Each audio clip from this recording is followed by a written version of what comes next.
तो चलिए आज बनाते हैं मिंट कोरिएंडर राइस। ये बनाना एकदम ही आसान है और ये राइस हमारे घर पर सबको बहुत ही पसंद। गर्मियों के दिनों में अगर आपको किचन में ज़्यादा देर तक खड़े रहना पसंद नहीं हो तो आप इसे ज़रूर ट्राई करें।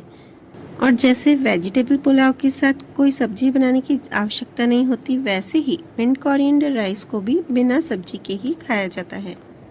ये खाने में इतने चटपटे और इतने टेस्टी होते हैं कि आप एक बार इसे बनाओगे ना तो घर के सभी मेंबर आपको इसे बार बार बनाने को कहेंगे।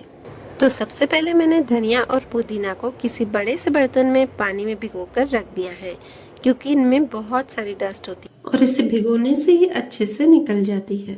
और यहाँ पे मैंने धनिया लिया है लगभग 250 ग्राम और पुदीना 100 ग्राम, और इसके मैंने डंठल निकाल लिए हैं। गरम करने रखा है क्योंकि एक बर्तन में हम चावल को बॉईल करने रख देंगे और दूसरे बर्तन में कॉर्न के दानों को।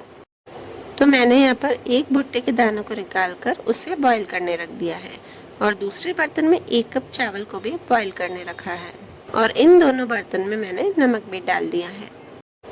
चलिए जब तक ये बॉईल हो रहे हैं तब तक हम धनिया और पुदीना को पीस लेते हैं। तो मिक्सर के जार में मैंने धनिया और पुदीना डालकर इसमें ऐड किया है 1 बड़ा प्याज और 1.5 इंच टुकड़ा अदरक का, और साथ ही इसमें ऐड किया है 2 हरी मिर्च।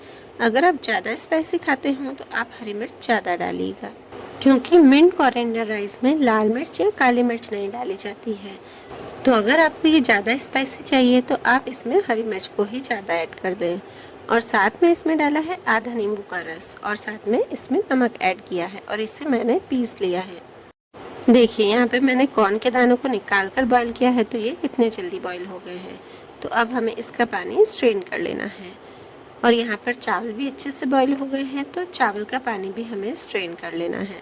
और फिर मैंने इन चावल को किसी बड़े बर्तन या थाली में निकाल दिया है, और फिर इसे हम फैला कर रख देंगे ताकि ये थोड़े से ठंडे हो जाए, ताकि जब हम इन राइस को बनाएं तो ये एकदम खिले खिले रहे। अगर हम गरम गरम में ही इन राइस को बनाएंगे तो ये एकदम से चिपक जाएंगे और खिले खिले नहीं बनेंगे। अब हमें एक कढ़ाई में 1.5 टेबल स्पून जितना ऑयल डालना है, और फिर उसमें जो मैंने धनिया और पुदीने की पेस्ट बनाई थी उसे डाल दी है।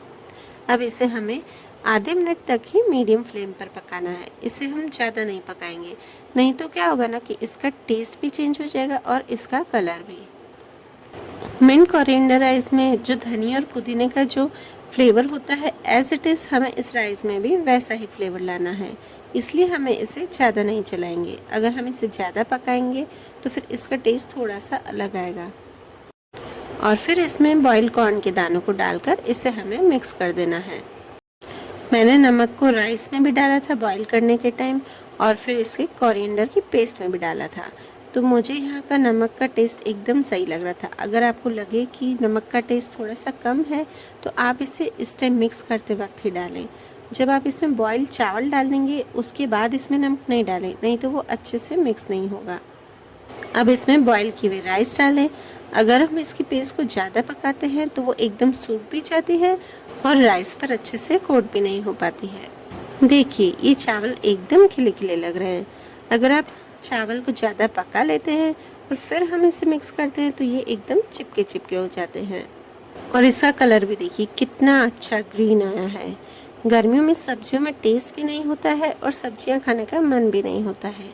तो आप ये मिंट कोरिएंडर पुलाव ज़रूर ट्राई करें, बहुत ही टेस्टी लगते हैं। और मेरे बच्चों के तो ये फेवरेट है और मुझे भी बनाने में आसानी हो जाती है। तो मैं तो वीक में ये एक बार ज़रूर बनाती हूँ।